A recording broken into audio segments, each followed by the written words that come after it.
Here's the plain language way to understand circadian nutrition, without the confusing jargon. Most of us have been taught to focus intensely on what we eat, the grams of fiber, the types of fat, the vitamins and minerals. But after 60, the science is becoming very clear that when you eat is just as critical, and perhaps even more so for healthy aging. This isn't about some new, complicated diet. It's about timing. This simple shift affects the quality of your sleep, your energy levels the next morning, how your body manages blood sugar, and even its ability to perform a deep, cellular cleaning process every single night. It's about feeling more resilient, thinking more clearly, and protecting your long-term health. In this video, we are going to count down the 5 main ways that late-night eating can accelerate the aging process inside your body. I'll explain the simple science behind your body's master clock, and we'll pinpoint the ideal evening eating window that most studies suggest is best for those of us over 60. Stay with me to the end, because the number one reason is the most overlooked, and it involves your body's most powerful, built-in anti-aging system. I'll also give you a simple kitchen clock check you can do tonight to see where you stand. And as always, this is about practical, gentle adjustments, not scare tactics or rigid rules. Changing lifelong habits can feel daunting, but you're not alone in this.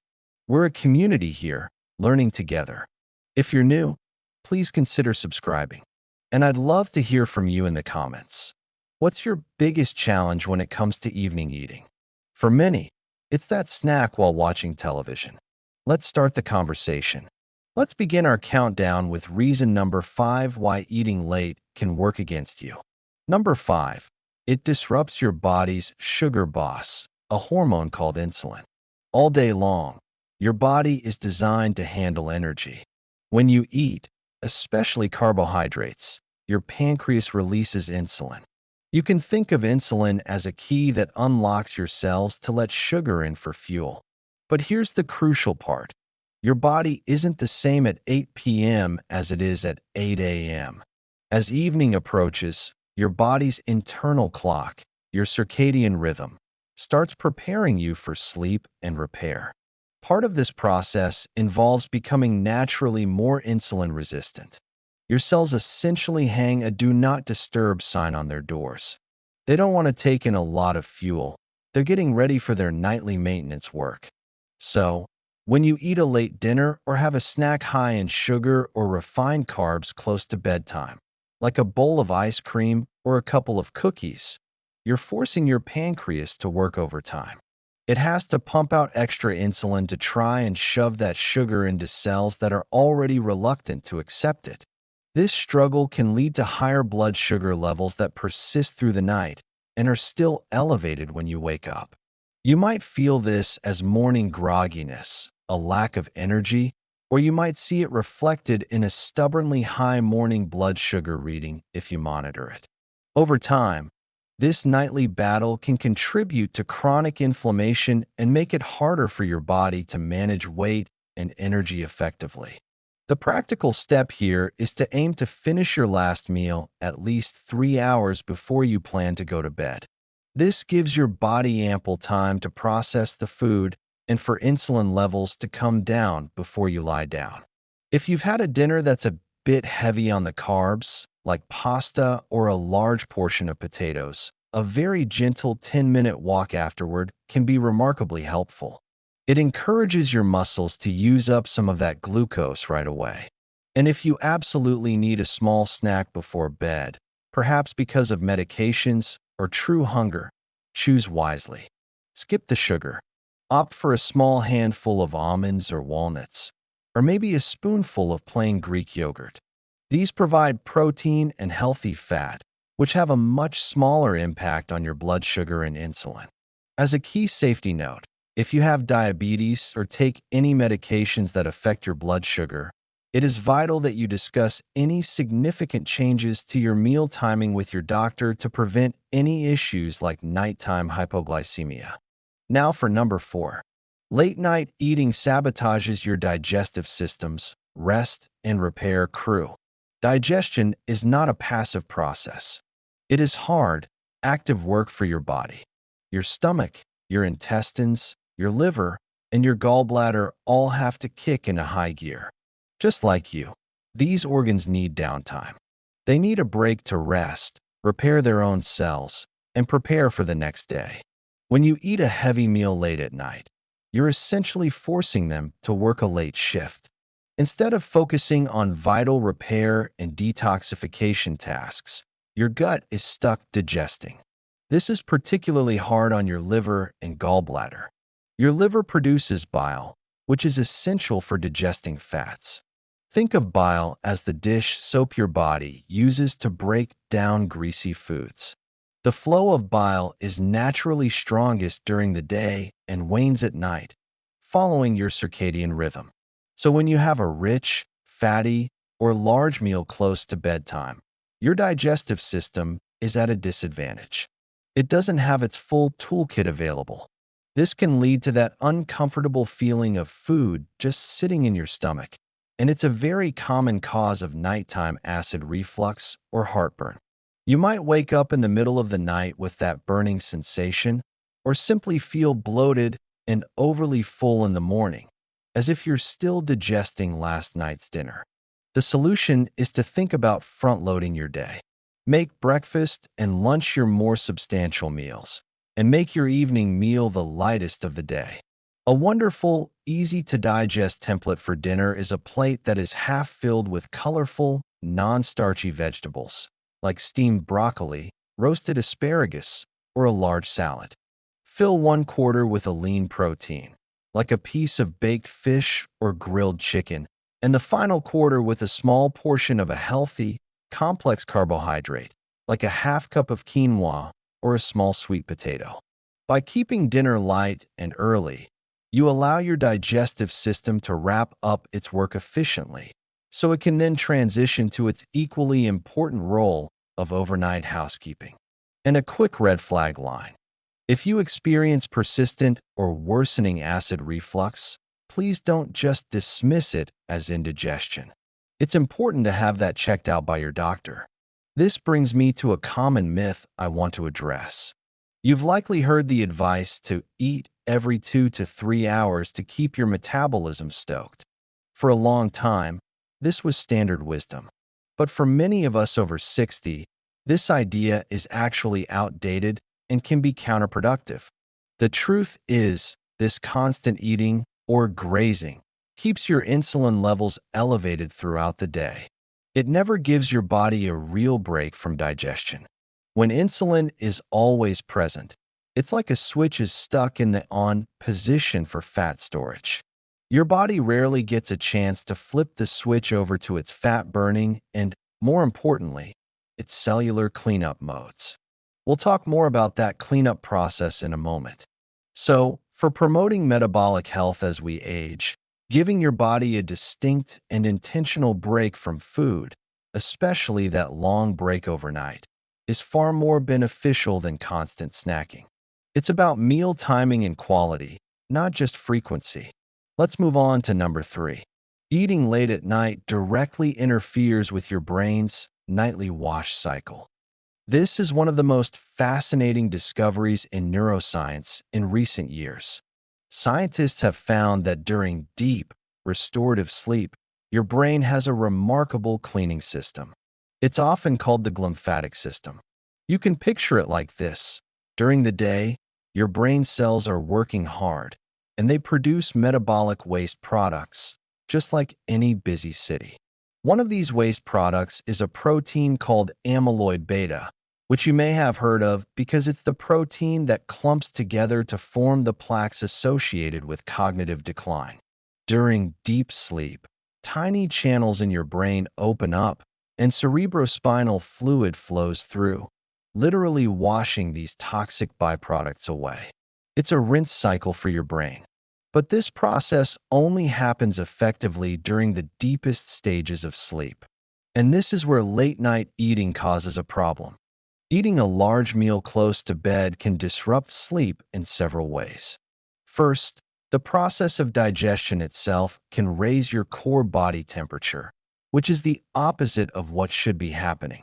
Your body needs to cool down slightly to initiate deep sleep. Second, a late meal can interfere with the natural evening release of melatonin, your main sleep hormone.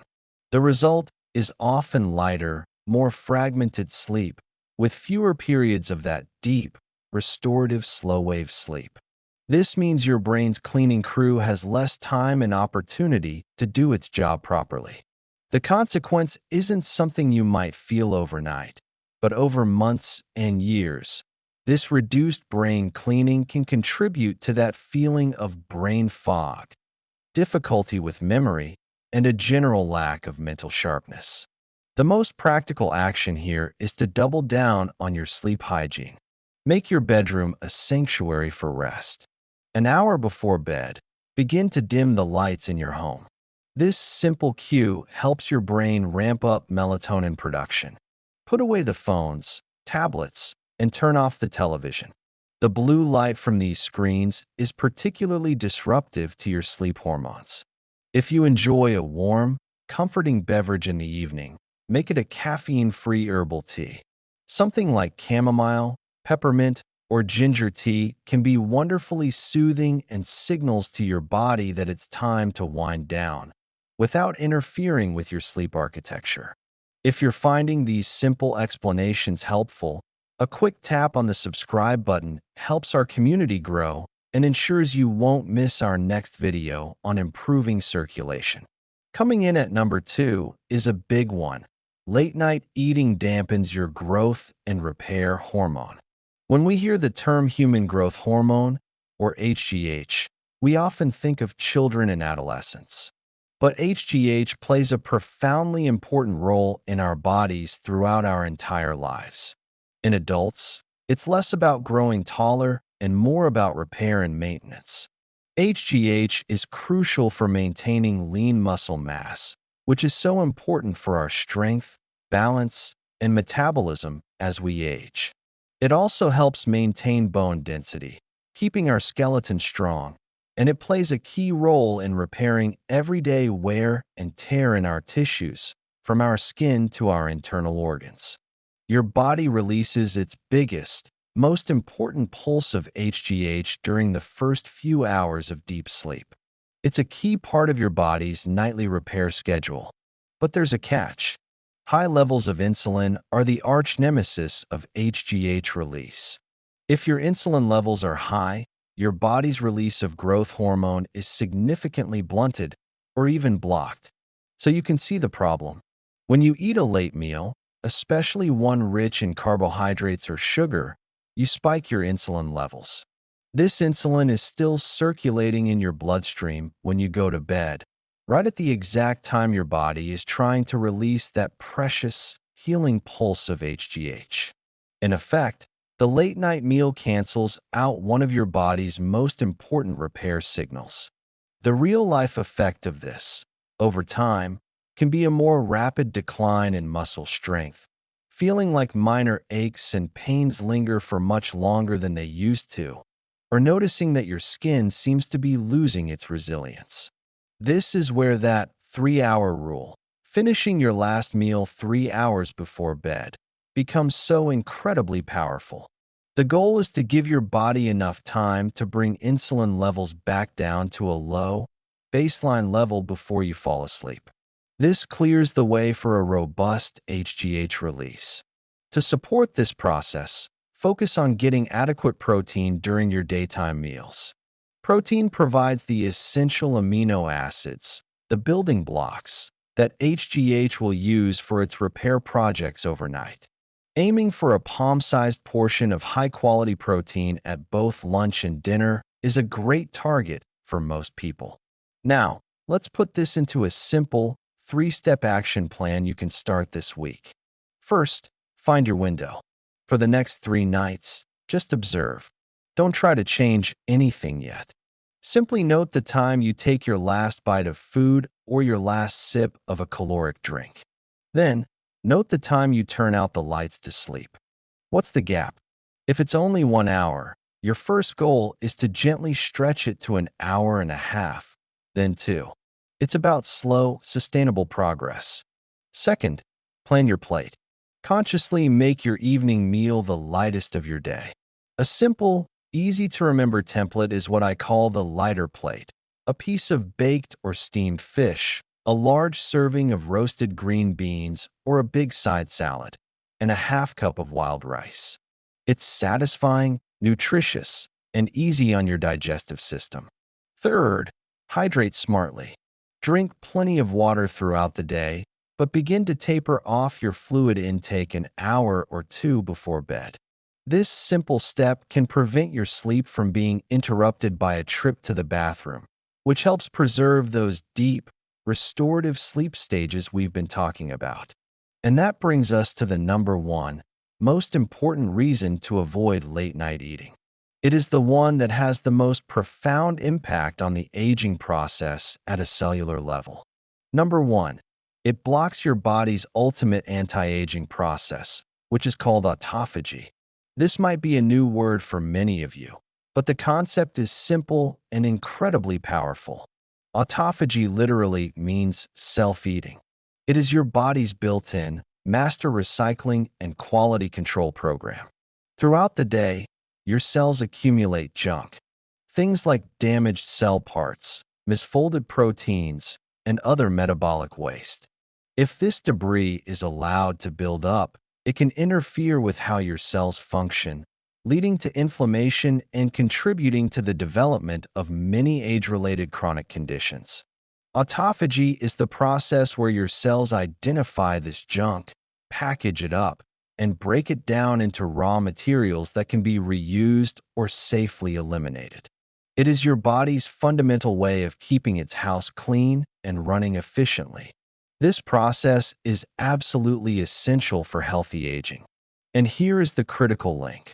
Autophagy works best when you are in a fasted state.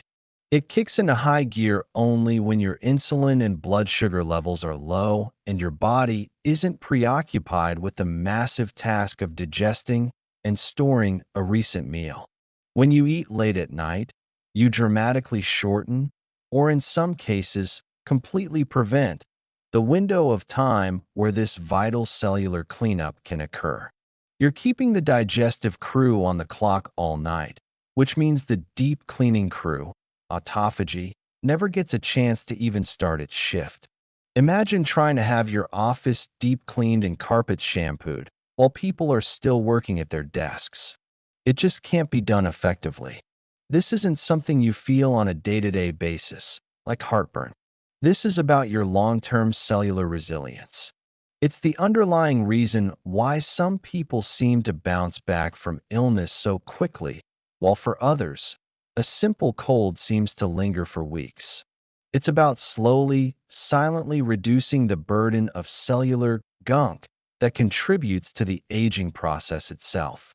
The most powerful, practical step to promote autophagy is to embrace an overnight fast. It sounds technical, but it's simple. Aim for a 12-hour window between your last meal of the day and your first meal of the next. For most people, this is a very safe and achievable starting point.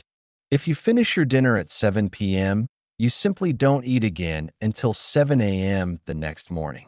Water and herbal tea are fine. This gives your body a solid 12-hour stretch for digestion to complete and for that critical autophagy process to get to work. This isn't about calorie restriction or skipping meals. It's about consolidating your eating into a more intentional, health-promoting window that aligns with your body's natural rhythms. So, let's bring this all together. The message today is simple, but it's not simplistic. The timing of your meals matters profoundly, especially after 60. By shifting your last meal a little earlier, you are giving your body the precious gift of a nightly break. A break to balance its hormones, to rest the gut, to clean the brain, and to repair and recycle at the deepest cellular level. This is not about being perfect. If you have a late dinner for a family celebration or a special occasion, please enjoy it without guilt. The goal is consistency, not perfection. It's about making an earlier, lighter dinner your new normal most nights of the week. Small, Consistent shifts in timing can lead to profoundly better sleep, more stable energy during the day, and a deep, lasting sense of being in control of your own health and vitality. And now for that simple kitchen clock check I promised. Tonight, when you take your last bite of food, just make a mental note of the time. Then, when you turn out your bedside lamp to sleep, note that time. What is the gap between those two times? The first step to making a change is always simple awareness. For those who want to read more, I will link some plain language, science-based sources in the description below. What is the one small change you might try this week? Is it aiming to finish dinner 30 minutes earlier, or perhaps swapping an evening cookie for a cup of chamomile tea? Please share your first step in the comments below.